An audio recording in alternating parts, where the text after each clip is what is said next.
Hi, everyone, and welcome back to the Work It Story Suite. I am here with Eugenia today. And Eugenia, you have a great story which resonated so much with me about a lesson you learned later in life. Tell us about it. Thanks for letting me share. I wish we had something like this when I was working my way up the corporate ladder. I learned really late in life, not until I was in my mid-50s actually, after I had a long career in the retail business, about the importance of developing a network. I had a wonderful network within the world of retail. Okay. But I didn't have a big network outside of retail. And the reason for that was I was so focused on doing the best job I could leading the business and the team, being a great mom, being a wonderful wife. I really left myself no other time to do anything else.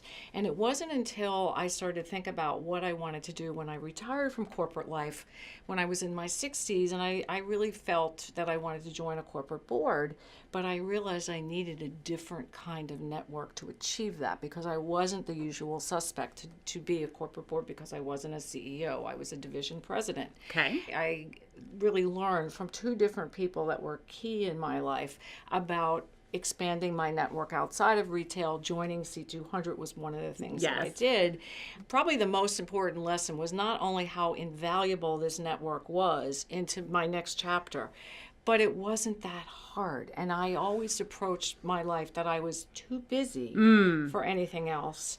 And that really wasn't true. I really learned that I had to just recalibrate. As an example, I never went to lunch. I thought going to lunch was a waste of time. You had your head down. You were just getting it all done. I couldn't get everything done. Too busy for lunch. So that was really ridiculous. Right. Because had I really thought about when people go to lunch, it's not just to fulfill the need that you're hungry, but it's really about what were the needs of the business? What was I thinking about strategically? Who should I meet that I could learn from? They could also learn from me. That was number one. Number two is I spent over 3 hours a day commuting to and from work on public transportation with many other people that were in lots of other senior roles. But I had my head down, getting ready for the day, reading everything. I worked for an international company. They were 5 hours ahead of the time zone. So I thought I had to arrive at my desk and already be up to date when I walked in because they were 5 hours ahead.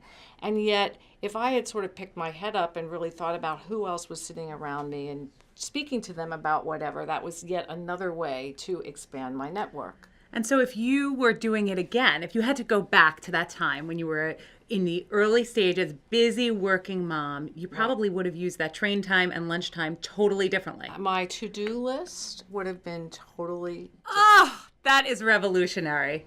Well, thank you. Amazing. You. It's a big lesson and not that hard to do.